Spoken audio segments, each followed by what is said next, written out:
development and growth. By the time it finally heads out into the world, the baby alpine salamander is already a third the size of its mom. Sorry, Minute Earth. This is a Minute Food Takeover. Okay, so Twizzlers or Red Vines? Which one is better? And why? We are going to untangle this twisty situation once and for all. Fill out this quick survey to help us crown the champion of red licorice. There are so many things we don't know about dinosaurs, like we don't know what they sounded like, we don't know why some of them had plates down their backs, and we know almost nothing about how dinosaurs mated. But despite all of this uncertainty, there is one strange thing we do know about them with surprising confidence: their body temperatures. Find out how in our full video below. One of the first dogs we know was the Von Oberkassel dog from about 14,000 years ago. She survived a terrible disease as a puppy and likely wasn't any use as a hunting dog, meaning that her owners probably just kept her as a pet, for snuggles. Since those early days of domestication, humans have been selectively breeding dogs for all sorts of traits, resulting in hundreds of different breeds. Let's talk about some that really stand out. Mastiffs often weigh more than 100 kilograms and have been used as guard dogs, hunting dogs, and even military dogs. Nowadays, they're more known for their drool than their ferociousness.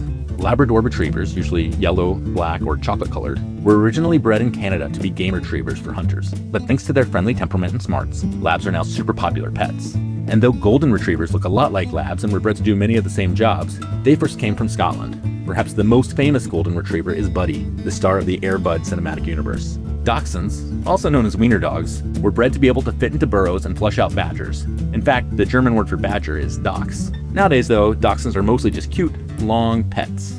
The smallest of all dog breeds, Chihuahuas get their name from a Mexican state where they originated. The smallest Chihuahua ever, Pearl, is only 5 inches long and weighs just over a pound. To me, French Bulldogs look kind of like gremlins, but I guess that look is in. They are now the most popular dog breed in America, having knocked Labs out of the top spot in 2022. St. Bernards are famous mountain rescue dogs. Barry the St. Bernard is credited with saving more than 40 people in his work for a Swiss monastery. He'd sniff out people trapped in avalanches, dig them out, and then lick them and lie on them to warm them up.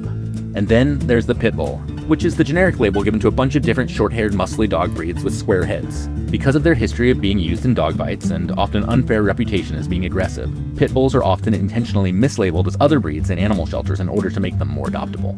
Whew. That's a lot of dogs. If you liked it, you'll probably be psyched to learn that you can get this awesome poster from our DFTBA shop. It'll look great on your living room and in your classroom. Just go to dftba.com/MinuteEarth to get one today.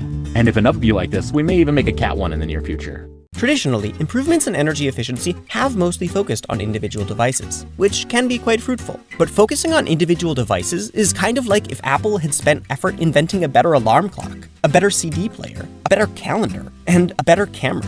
With an iPhone, we don't need the standalone devices at all, because it can function as all of them. So when it comes to using energy efficiently, rather than just installing a more efficient furnace, some people have focused instead on the desired function, staying warm. They designed and insulated their house so well that they could get rid of their furnace altogether, letting them heat their house with 99% less energy. In the same vein, rather than just making cars more efficient, what if we focus on the desired function, getting where we want, when we want, and create an efficient transportation system where we can drive less or get rid of our personal cars entirely? The most efficient car or furnace is no car or no furnace, while still being able to get around and stay warm.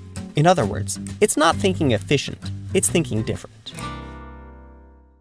In the 1960s, NASA's engineers were building the Apollo spacecraft, but they ran into a major problem that almost prevented them from getting to the moon. To solve it, they brought in some unexpected help: expert weavers.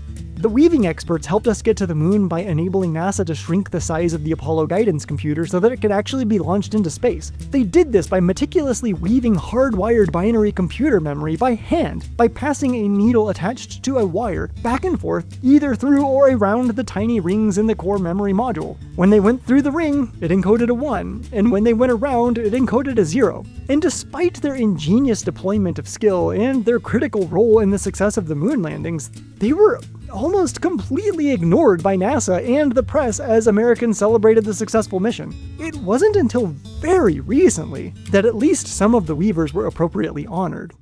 Hurricanes are getting stronger. All the fossil fuels that humans have burned for energy have strengthened the greenhouse effect, which has caused the oceans to get hotter, which in turn evaporates more water into the air that's also hotter, which builds ever bigger storm clouds that result in ever bigger hurricanes.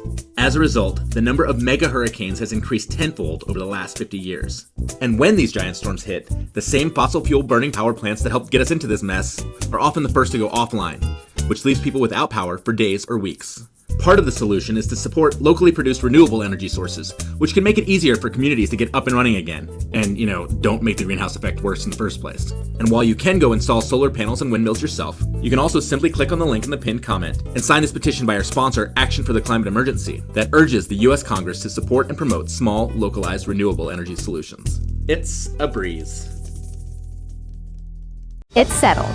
The egg came before the chicken. And we know that because all the ancient relatives of chickens hatched out of eggs for hundreds of millions of years before the first chicken evolved. So logically, that first chicken also must have hatched out of an egg as well. But it turns out that if you apply the riddle to plants and seeds, it's actually the plant that came first. This is sort of pedantic. Pedplantic? But hear me out. Technically, a seed has a hard shell and contains not only the fertilized plant embryo, but also some nutrients to help it grow. But the first plants didn't make seeds. They basically just produced an embryo that had to make it on its own with no real protection or nutrition to help it out. Seeds didn't evolve until millions of years later. In fact, even today, ferns, which are an old lineage of plants, still do it the old-fashioned way. The most famous definition of a species was proposed by the biologist Ernst Mayr back in the mid-1900s. Species are groups of interbreeding natural populations that, for one reason or another, don't have babies with each other.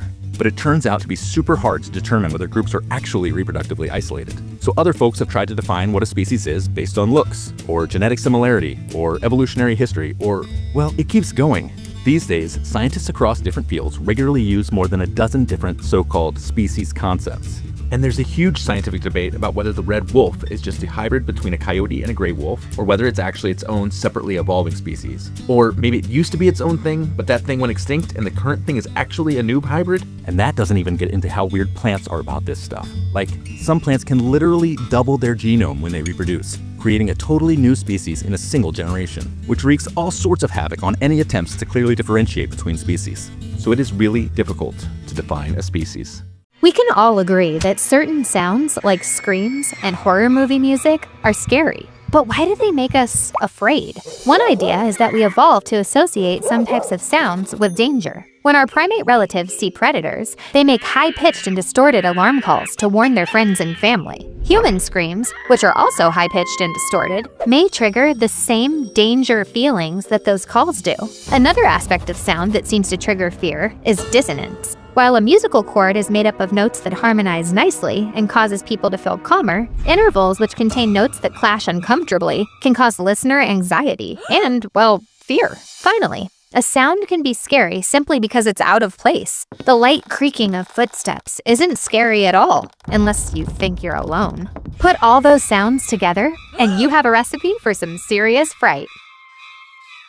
It's impossible to know for sure if animals dream because, well, we can't ask them about their dreams. But if you've ever watched your dog whining and pawing in its sleep, you're probably convinced that at least some animals do. And new research is showing that way more animals than we initially thought might also dream. Humans are most likely to dream during a sleep stage known as REM, or rapid eye movement, which is what we involuntarily do during that stage. And other animals also have certain sleep stages where they'll move involuntarily. Cuttlefish flash different body colors and patterns. Jumping spiders curl their legs up and down, and pigeons dilate and constrict their pupils. In fact, scientists have trained some pigeons to sleep in MRI machines and have found that during that stage of sleep, the bird's brain patterns seem to match those of dreaming humans. So while our ultimate dream of knowing exactly what's going on in a sleeping animal's head is still out of reach, it may soon come true. The air you breathe in is only about 21% oxygen. CO2, for instance, makes up about 0.04% of the air you breathe. But the vast majority of every breath you take is gaseous nitrogen, which you exhale back out again. In fact, you breathe out most of the oxygen you inhale too, after converting only a little bit of it to CO2. As a result, what you exhale is 78% nitrogen, 15-ish% oxygen, and 5%